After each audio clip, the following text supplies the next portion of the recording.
Austin Goolsbee joins us now, Chicago Federal Reserve President. Austin, thanks for joining us. Yeah, great to see you, Steve. So I don't know if you were listening to the last two guests. You got to be listening to Squawk to pay attention to what's going on in the world today. We had Jeremy Siegel on arguing that the market-based surveys of inflation are down or negative, and you can cut all you want. It's not exactly what he said. But then we just had a gentleman on who's making screws and fasteners and all kinds of things, raising his price because of the tariff. So tell me how you balance this as a policymaker, this idea there is not really long-term expectations out of control, but you have people raising prices. What's the right call on policy in that context? I saw both the segments, and the fastener Dan, he's more like my people out here in the 7th District, which is heart of the Midwest and where the manufacturers are. I think that highlights the dynamic that we've got short-run expectations about inflation going up, and people are expressing fear that we're going back to a kind of a 21 or 22 environment where prices are getting too high and inflation is starting to rage a little out of control. But the core long-run expectations not rising, at least in the market variance, I think that's a very important fact. And if you listened closely to what Dan was saying about the fasteners, there was a lot to like about it, in the sense that he was talking about substitutability and adjustment and ways that they could redo the supply chain to get away from some of the worst impacts of the tariff. The more action like that takes place in the private sector, the less impactful tariffs would be on disrupting the supply chain. So can you cut preemptively to address potential economic weakness? Look, everything's always on the table. As I say, it's a huge table. But the Fed is supposed to be the steady hand here. What we need to do is look through, get the through line and where are things going to be, let's call it after the 90-day pause and going through the year. Tariffs are one input. They're one shock that happens to the economy, but conditions change all the time.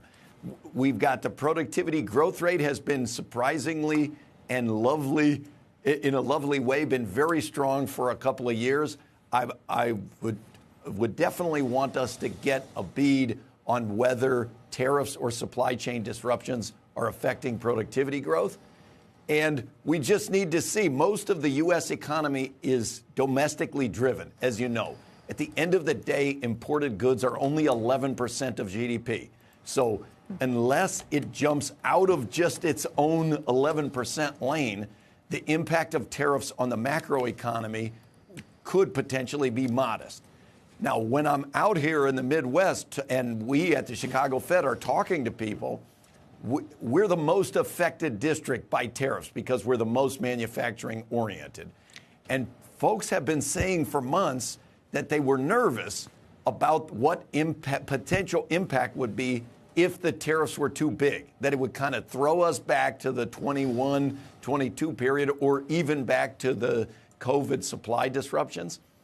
I kind of think the through line is we've got to get our way through this. You know, out here, if the storm signal goes off, people know go down in the basement and wait it out. And that's kind of writ large onto the economy. That wait it out impulse is the thing that we've just got to get through to figure out what to do.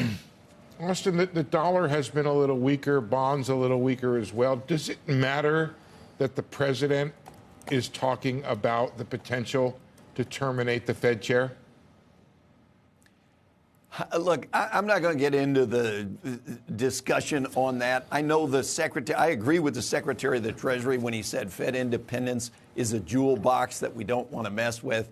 All economists, I've been at the Fed for a little over 2 years. Before I was ever at the Fed, I would tell you, economists are basically unanimous that Fed independence is critically important. And to see why, just look at the countries where they don't have Fed independence. Inflation is higher. Unemployment is higher, growth is worse. So I think there's a lot of back and forth that is outside the purview of what the Fed, in my opinion, should be doing is following its legal mandate. Stabilize prices, maximize employment, and it is the conditions that determine what Fed action are, not anything else. Mr. President, the recent numbers that if I just were to immediately say, wow, this number matters, it looks to me like inflation is less of a worry right now than a slowdown. Tariffs can cause both. I'm more worried about tariffs causing uncertainty, which becomes self-fulfilling with corporations, and that we really get a possibility of a slowdown. I don't know about a recession. And then on the inflation side, it just seems like a one-shot deal unless there's we get into a tit for tat. It's the second derivative. It's not like the inflation we had 3 years ago. It's not the same. So I think the risks are not equal now for the dual mandate. And that's why I think you believe this in your heart. It'd be nice to preempt the slowdown because these last inflation numbers we got were pretty tame. I don't know if I didn't have my coffee or what happened. But most of what you said, Joe, I totally agreed with. That's what I mean. I don't know what's happening to me. Because you are MAGA Austin now. So, look, I agree that if you get into the difficult part of a scenario for a central bank is if both sides of the mandate start going wrong at the same time. Right. If but I think the inflation side does not start going wrong, then what's more likely right now? Seems like the slowdown is a bigger risk to me. It might be, but then it's also about magnitude. So if you started to see inflation going wrong and unemployment going wrong, let's say, right. A, you would want to know how long is it going to last, and B, you would want to know, well, how much is it getting out of whack on one versus the other. If it was a theoretically pure tariff, let's call it, one-time increase in the price, no retaliation, no follow-up increases, very little in the way of supply chain disruption, then I agree with you. That's a transitory inflation shock. And I've been saying for a long time, if you could just keep it kind of in its lane, most of the U.S. economy is domestically driven, is not dependent on tariffs. I think our uncertainties at this moment and why for me personally, when I hear Jeremy saying preemptive cuts, we're getting announced retaliation. We're talking about revisiting the tariffs in 90 days, and we don't know what the impact on the supply chain is going to be. So I think we want to be a little more the steady hand and trying to figure out the through line before we're jumping to action.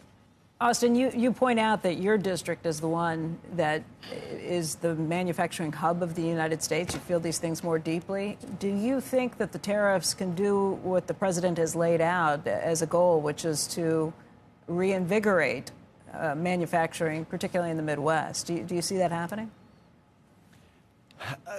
That's a longer run effort, and I applaud the effort that if we're going to increase manufacturing, it partly depends how this negotiation chain with other countries is going to go. You saw the Secretary of the Treasury say that he thought when this period was over, it was going to reintroduce, he called it the golden age of global trade.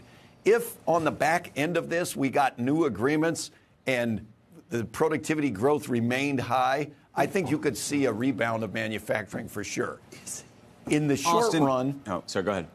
Yeah, I was just going to give the example of steel, where we put in tariffs on steel, which you would think would be fostering the domestic production of steel, but you've seen a series of domestic steel producers actually start some layoffs because the demand is not there, because the tariffs are hurting their customers more than they're helping their cost side.